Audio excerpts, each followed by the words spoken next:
কই যান? আমারে নিয়ে যাবেন না?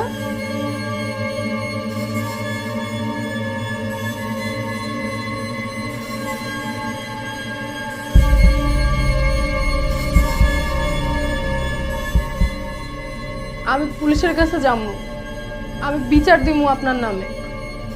আপনি আমারে মারছেন। তুই তাহলে মরস নাই না?